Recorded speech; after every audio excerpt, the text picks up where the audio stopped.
L'idiot par Fiodor Dostoïevski. Première partie, chapitre 1. Cet enregistrement est un cadeau pour mon cher ami georgien Tati. Il était environ 9 heures du matin. C'était à la fin de novembre, par un temps de dégel. Le train de Varsovie filait à toute vapeur vers Pétersbourg. L'humidité et la brume étaient telles que le jour avait peine à percer. À 10 pas à droite et à gauche de la voie, on distinguait malaisément quoi que ce fût par les fenêtres du wagon. Parmi les voyageurs, il y en avait qui revenaient de l'étranger, mais les compartiments de troisième, les plus remplis, étaient occupés par de petites gens affairés qui ne venaient pas de bien loin. Tous, naturellement, étaient fatigués et transis. Leurs yeux étaient bouffis, leurs visages reflétaient la pâleur du brouillard. Dans un des wagons de troisième classe, 2 voyageurs se faisaient vis-à-vis depuis l'aurore contre une fenêtre. C'étaient des jeunes gens, vêtus légèrement et sans recherche. Leurs traits étaient assez remarquables et leur désir d'engager la conversation était manifeste. Si quelqu'un d'eux avait pu se douter de ce que son vis-à-vis offrait de singulier, il se serait certainement étonné du hasard qui les avait placés l'un en face de l'autre, dans une voiture de troisième classe du train de Varsovie. Le premier était de faible taille et pouvait avoir 27 ans. Ses cheveux étaient frisés et presque noirs, ses yeux gris et petits, mais pleins de feu. Son nez était camus, ses pommettes faisaient saillie, sur ses lèvres amincies errait continuellement un sourire impertinent, moqueur et même méchant. Mais son front dégagé et bien modelé corrigeait le manque de noblesse du bas de son visage. Ce qui frappait surtout, c'était la pâleur morbide de ce visage et l'impression d'épuisement qui s'en dégageait. Bien que l'homme fût assez solidement bâti, on y discernait aussi quelque chose de passionné, voire de douloureux, qui contrastait avec l'insolence du sourire et la fatuité provoquante du regard. Chaudement enveloppé dans une large peau de mouton noir bien doublée, il n'avait pas senti le froid, tandis que son voisin avait reçu sur son échine grelottante toute la fraîcheur de cette nuit de novembre russe à laquelle il ne paraissait pas habitué. Ce dernier était affublé d'un manteau épais, sans manches mais surmonté d'un énorme capuchon, un vêtement du genre de ce que portent souvent en hiver les touristes qui visitent la Suisse ou l'Italie du Nord. Une pareille tenue, parfaite en Italie, ne convenait guère au climat de la Russie, encore moins pour un trajet aussi long que celui qui sépare Eudkunen de Saint-Pétersbourg. Le propriétaire de cette houppelande était également un jeune homme de 26 à 27 ans. Sa taille était un peu au-dessus de la moyenne, sa chevelure épaisse et d'un blanc fade. Il avait les joues creuses et une barbiche en pointe tellement claire qu'elle paraissait blanche. Ses yeux étaient grands et bleus. La fixité de leur expression avait quelque chose de doux mais d'inquiétant, et leur étrange reflet eût révélé un épileptique à certains observateurs. En surplus, le visage était agréable. Les traits ne manquaient point de finesse, mais le teint semblait décoloré et même, en ce moment, bleui par le froid. Il tenait un petit baluchon enveloppé dans un foulard de couleur défraîchie, qui constituait vraisemblablement tout son bagage. Il était chaussé de souliers à double semelle et portait des guêtres, ce qui n'est guère de mode en Russie. Son voisin, l'homme en touloupe, avait observé tous ces détails. Un peu par désœuvrement, il finit par l'interroger tandis que son sourire exprimait la satisfaction indiscrète et mal contenue que l'homme éprouve à la vue des misères du prochain. « Il fait froid, hein ?» Et son mouvement d'épaule ébaucha un frisson. « Oh oui !» répondit l'interpellé avec une extrême complaisance. « Et remarquez qu'il dégèle. Que serait-il gelé à pierre fendre ? Je ne m'imaginais pas qu'il fît si froid dans notre pays. J'ai perdu l'habitude de ce climat. »« Vous venez sans doute de l'étranger. »« Oui, je viens de Suisse. »« Diable, vous venez de loin. » L'homme aux cheveux noirs sifflota et se mit à rire. La conversation s'engagea. Le jeune homme blanc au manteau suisse répondait avec une étonnante obligeance à toutes les questions de son voisin, sans paraître s'apercevoir du caractère déplacé et oiseux de certaines de ces questions, ni du ton négligent sur lequel elles étaient posées. Il expliqua notamment qu'il avait passé plus de 4 ans hors de Russie et qu'on l'avait envoyé à l'étranger pour soigner une affection nerveuse assez étrange, dans le genre du hommal ou de la danse de Saint-Guy, qui se manifestait par des tremblements et des convulsions. Ces explications firent sourire son compagnon à diverses reprises, et surtout lorsqu'à la question « Êtes-vous guéri ?» il répondit « Oh non, on ne m'a pas guéri. » « Alors vous avez dépensé votre argent en pure perte. » Et le jeune homme brun ajouta avec aigreur « C'est comme cela que nous nous laissons exploiter par les étrangers. »« C'est bien vrai, » s'exclama un personnage mal vêtu, âgé d'une quarantaine d'années, qui était assis à côté d'eux et avait l'air d'un gratte-papier. Il était puissamment bâti, exhibait un nez rouge au milieu d'une face bourgeonnée. « C'est parfaitement vrai, messieurs, continua-t-il.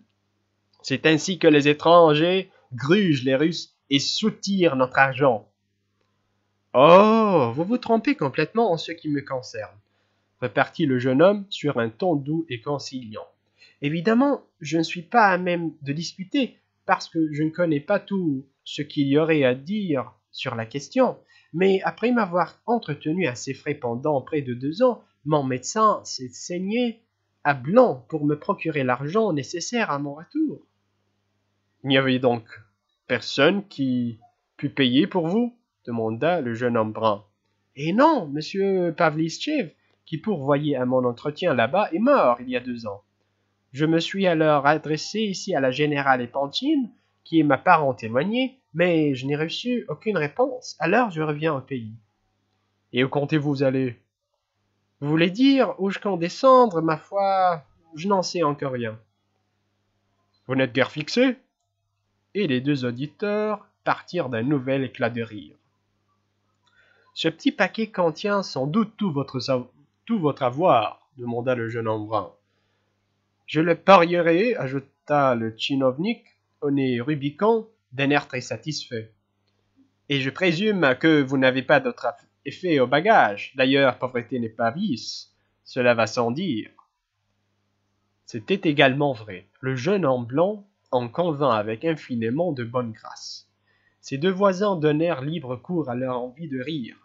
Le propriétaire du petit paquet se mit à rire aussi en les regardant, ce qui accrut leur hilarité. Le bureaucrate reprit. « Votre petit paquet a tout de même une certaine importance. Sans doute, on peut parier qu'il ne contient pas des rouleaux de pièces d'or tels que Napoléon, Frédéric ou Ducat de Hollande.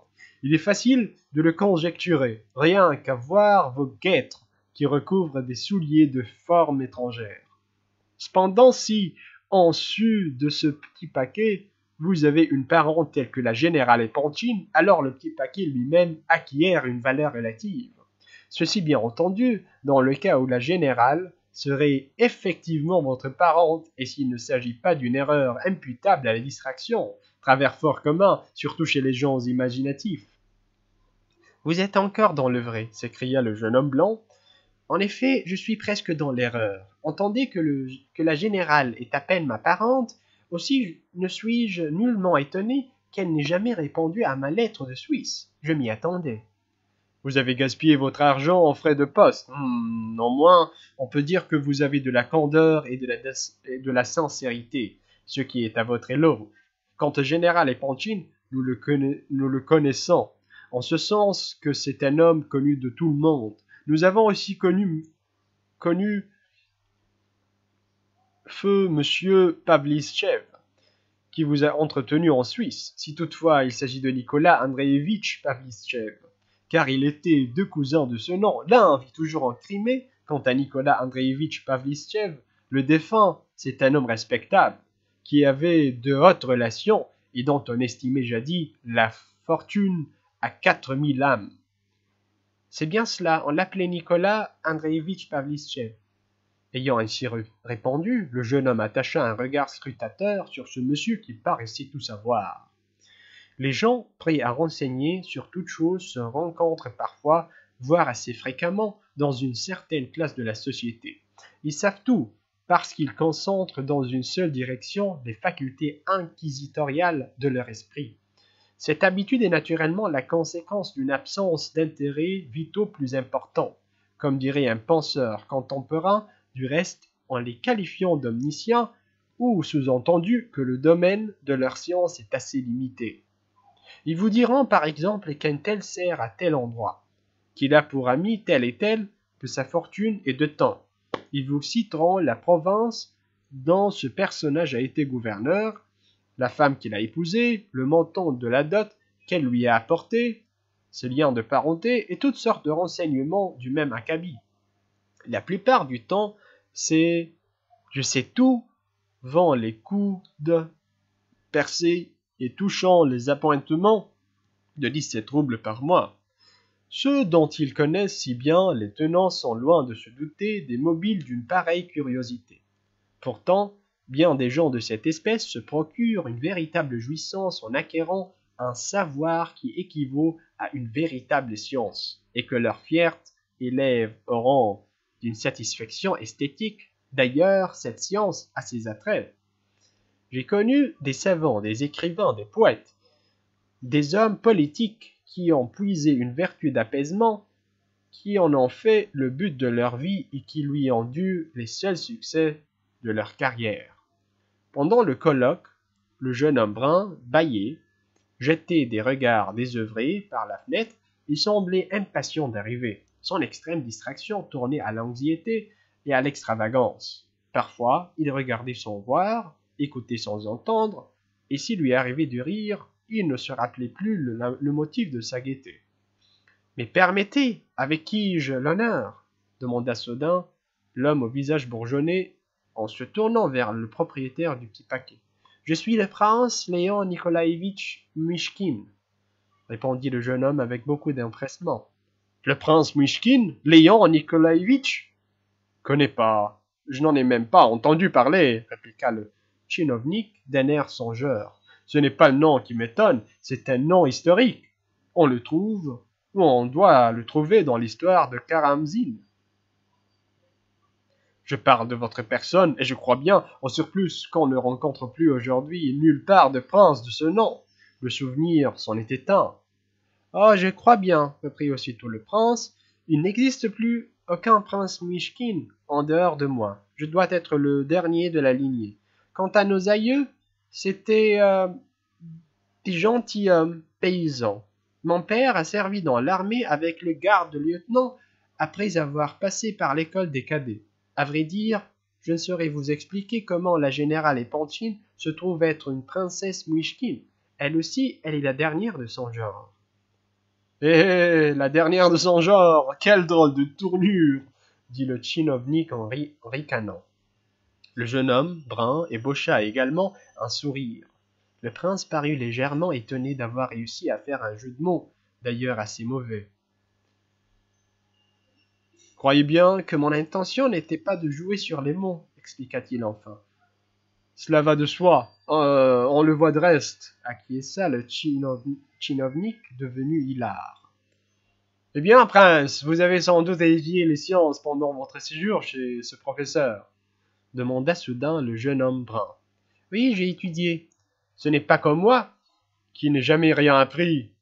Pour moi, c'est tout au plus si j'ai reçu quelques bribes d'instruction, fit le prince, comme pour s'excuser. En raison de mon état de santé, on n'a pas jugé possible de me faire des études suivies. Connaissez-vous les Rogojines ? Demanda subitement le jeune homme brun. Je ne les connais pas du tout. Ah, je dois vous dire que je connais très peu de monde en Russie. Est-ce vous qui portez ce nom ? Oui, je m'appelle Rogojine. Parfion. Parfion, ne seriez-vous pas membre de cette famille des Rogojines qui articula le tchinovnik en affectant l'importance. Oui, oui, c'est cela même, fit le jeune homme brun sur un ton de brusque impatience, pour interrompre l'employé auquel il n'avait pas adressé un mot jusque-là, n'ayant parlé qu'avec le prince. Mais comment cela se peut-il, reprit le tchinovnik en écarquillant les yeux avec stupeur. tandis que sa physionomie revêtait une expression d'obséquiosité et presque d'effroi. « Alors vous seriez parent de ce même Semyon Parfionovitch Rogojine, bourgeois honoraire héréditaire, qui est mort voici un mois en laissant une fortune de 2,5 millions à ses héritiers. D'où tiens-tu qu'il a laissé 2 millions de capital net ?» riposta le jeune homme brun en lui coupant la parole, mais sans daigner davantage tourner son regard vers lui, et il ajouta en s'adressant au prince avec un clignement d'œil: « Je vous le demande un peu, quel intérêt peuvent avoir ces gens-là à vous aduler avec un pareil empressement? Il est parfaitement exact que mon père vient de mourir, ce qui ne m'empêche pas de retourner chez moi. Un mois plus tard, venons de Pskov, dans un état de dénuement tel que c'est tout juste si j'ai une paire de bottes à me mettre. Mon gredin de frère et ma mère ne m'en envoyaient ni argent ni faire part. Rien, j'ai été traité comme un chien. Et je suis resté pendant un long mois à Pskov, alité avec une fièvre chaude. N'empêche que vous allez toucher d'un seul coup un bon petit million, et peut-être ce chiffre est-il très au-dessous de la réalité que vous attend. Ah Seigneur, s'exclama le tchinovnik en levant le bras au ciel. Non, mais qu'est-ce que cela peut bien lui faire, je vous le demande, répéta Rogojine, en désignant son interlocuteur dans un geste d'énervement et d'aversion. Sache donc que je ne te donnerai pas un kopek, quand bien même tu marcherais sur les mains devant moi. Eh bien, je marcherai quand même sur les mains. Voyez-vous cela? Dis-toi bien que je ne te donnerai rien, même si tu dansais toute une semaine. Libre à toi, tu me donnerais rien, je danserai, je quitterai ma femme et mes enfants pour danser devant toi, en me répétant à moi-même flat, flat. Fi, quelle bassesse, dit le jeune homme brun en crachant de dégoût. Puis il se tourna vers le prince. Il y a 5 semaines, je me suis enfui de la maison paternelle en n'emportant, comme vous, qu'un petit paquet de hardes. Je me suis rendu à Pskov, chez ma tante, où j'ai attrapé une mauvaise fièvre. C'est pendant ce temps-là que mon père est mort d'un coup de sang. Paix à ses cendres. Mais c'est tout juste. S'il ne m'a pas assommé, vous me croirez, prince. Si vous voulez, Dieu m'est témoin qu'il m'aurait tué si je n'avais pris la fuite. Vous l'aurez probablement irrité, insinua le prince qui examinait le millionnaire en tout loupe avec une curiosité particulière. Mais quelque intérêt qu'il pût y avoir à entendre l'histoire de cet héritage de millions. L'attention du prince était sollicitée par quelque chose d'autre. De même, si Rogojine éprouvait un plaisir singulier à lier conversation avec le prince, ce plaisir dérivait d'une impulsion plutôt que d'un besoin d'épanchement. Il semblait s'y adonner plus par diversion que par sympathie. Son état d'inquiétude et de nervosité le poussant à regarder n'importe qui et à parler de n'importe quoi. C'était à croire qu'il était encore en proie au délire, ou tout au moins à la fièvre.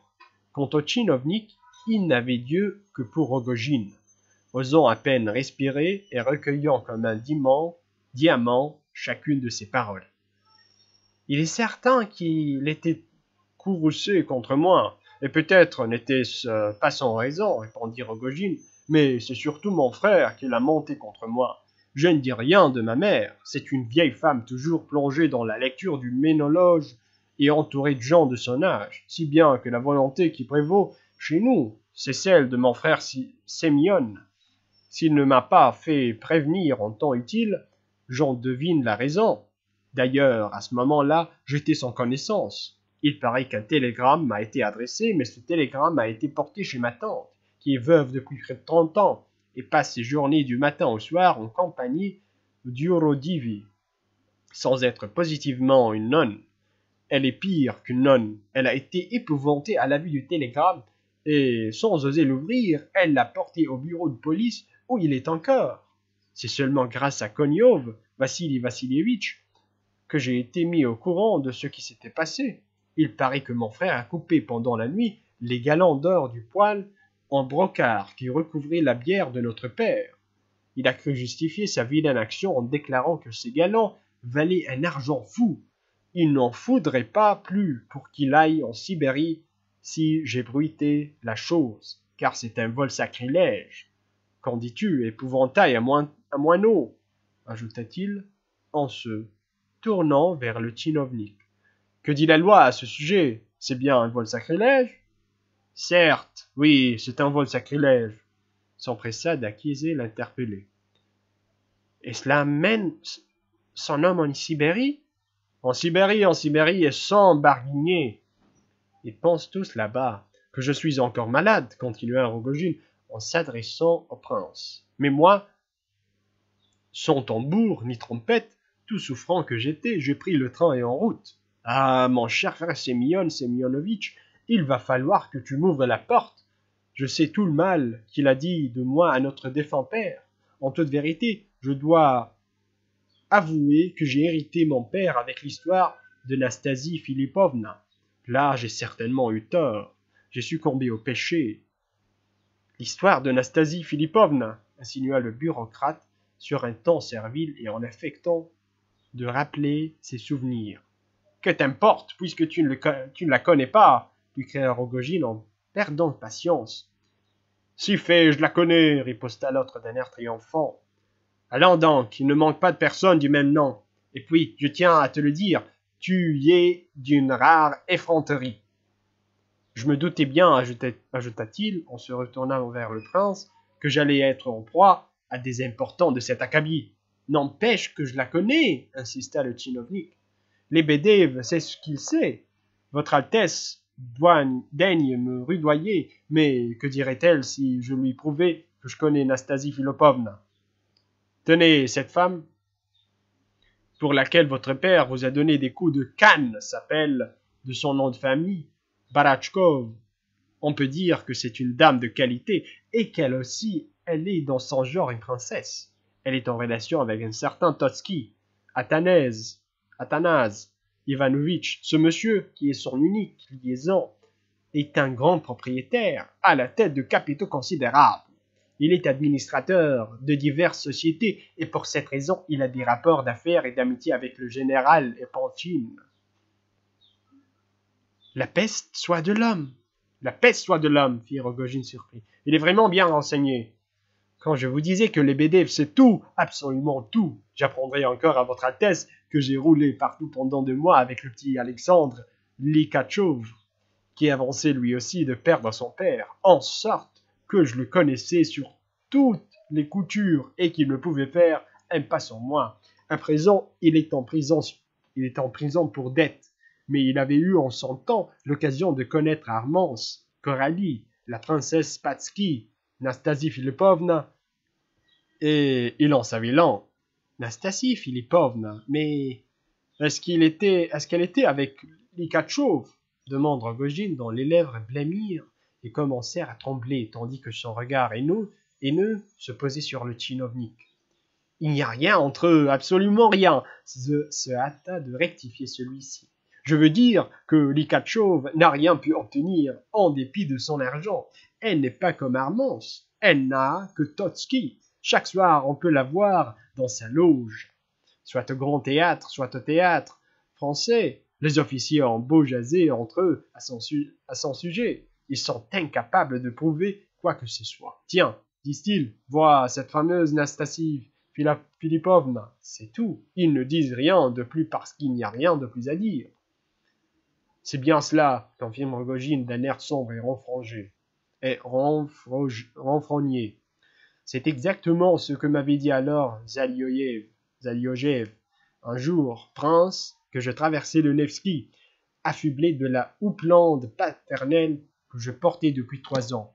Je la vis sortir d'un magasin pour monter en voiture. Je me sentais à cette vue comme percé d'un trait de feu. Puis je rencontrai Zaliojev. C'était un autre homme que moi. Il était mis comme un garçon au coiffeur et arborait un lorgnon. Tandis que chez nous, nous portions des bottes de paysans et nous mangions la soupe aux choux. Zaliojev me dit, cette femme n'est pas de ton monde, c'est une princesse, et elle s'appelle Nastasie Philippovna Barachkov, et elle vit avec Totsky. Mais Totsky ne sait pas comment se débarrasser d'elle, car il a maintenant 55 ans. Et c'est l'âge de se ranger. Il veut épouser la première beauté de Pétersbourg. Là-dessus, il ajouta que je pouvais voir Nastasie Philippovna dans sa baignoire en allant le soir même au Grand Théâtre durant le ballet. Mais le caractère de notre père était si ombrageux qu'il eût suffi de manifester devant lui l'intention d'aller au ballet pour être roué de coups. Néanmoins, j'allais y passer un moment à la dérobée et je revis Nastasie Philippovna. Je ne pus fermer l'œil de toute la nuit. Le lendemain matin, mon feu père me donna deux titres, 5% de 100 000 roubles chacun, en me disant « Va les vendre et passe ensuite chez Andreïev, où tu régleras un compte de 7500 roubles. Tu me rapporteras le reste sans flâner nulle part. » Je vendis les titres, j'empochai l'argent, mais au lieu d'aller chez Andreïev, je filai tout droit au magasin anglais où je choisis une paire de boucles d'oreilles avec 2 brillants, chacun à peu près de la grosseur d'une noisette. Il me manquait 400 roubles, mais je dis qui j'étais et l'on me fit crédit. Avec ce bijou en poche, je me rendis chez Zaliogev. « Allons, mon ami, lui dis-je, accompagne-moi chez Nastasie Philippovna. » Nous y allâmes. De ce que j'avais alors sous les pieds, devant moi ou à mes côtés, j'ai perdu tout souvenir. Nous entrâmes dans son grand salon et elle vint au-devant de nous. Je ne me nommai point à ce moment, mais chargai Zaliogev de présenter le joyau de ma part. Il dit « Veuillez accepter ceci, madame, de la part de Parfion Rogojin, en souvenir de la journée d'hier où il vous a rencontré. » Elle ouvrit l'écran, regarda les boucles d'oreilles et répondit en souriant « Remerciez votre ami, monsieur Rogojin, de son aimable attention. » Sur ce, elle nous fit un salut et se retira. Que ne suis-je mort sur place à ce moment-là? Si j'y étais allé, c'est parce que je m'étais mis dans la tête que je ne reviendrais pas vivant. Une chose surtout m'humiliait. C'était la pensée de voir le bord tenu par cet animal de Zaliogev. Avec ma petite taille et mon piètre accoutrement, j'étais resté bouche bée à la dévorer des yeux, honteux de ma gaucherie. Lui était à la dernière mode, pommadé et frisé, le teint rose. Il portait une cravate à carreaux et faisait des grâces. Nul doute qu'elle l'avait pris pour moi. En sortant, je lui dis « Si tu t'avises d'y penser, tu auras affaire à moi, compris ?» Il me répondit en riant « Je serais curieux de savoir comment tu vas régler tes comptes avec ton père. » La vérité est qu'à ce moment-là, j'avais plutôt envie de me jeter à l'eau que de rentrer à la maison. Puis je me dis « Qu'importe !» et je rentrai chez moi comme un maudit. « Aïe !» sursauta le bureaucrate en proie à l'épouvante. Quand on pense que le défunt vous a parfois expédié un homme dans l'autre monde, non pas pour 10 000, mais même pour 10 roubles. Il fit, en disant ces mots, un signe et des yeux au prince. Celui-ci examinait Rogojin avec curiosité. Rogojin, plus pâle encore en ce moment, et s'exclama « Tu dis qu'il a expédié les gens dans l'autre monde? Qu'en sais-tu » Puis se tournant vers le prince, « Mon père ne tarda pas à tout apprendre. D'ailleurs, Zaliogev avait raconté l'histoire à tout venant après m'avoir enfermé en haut de la maison. Il me corrigea pendant 1 heure. « Ce n'est là qu'un avant-goût, me dit-il. Je reviendrai à la tombée de la nuit pour te dire bonsoir. Que pensez-vous qu'il fit ensuite? Cet homme à cheveux blancs alla chez Nastasie Philippovna, la salua jusqu'à terre, et à force de la supplier et de sangloter, il finit par obtenir qu'elle lui remît l'écrin. Elle le lui jeta en disant « Tiens, vieille barbe, voilà tes boucles d'oreilles, elles ont pourtant décuplé de valeur pour moi depuis que je sais que Parfion les a acquises à prix d'une pareille aubade. Salut et remercie Parfion Semyonovitch. » Sur ces entrefaites, ayant reçu la bénédiction de ma mère, j'avais emprunté 20 roubles à Serge Proutouchine afin de prendre le train pour Pskov. J'y arrivai avec la fièvre. Les vieilles femmes, en guise de traitement, se mirent à me lire la vie des saints. J'étais comme inconscient. J'allais dépenser mes derniers sous au cabaret et je passais la nuit prostré, ivre, mort dans la rue. Le matin, j'avais la fièvre chaude. Les chiens étaient venus m'assaillir pendant la nuit.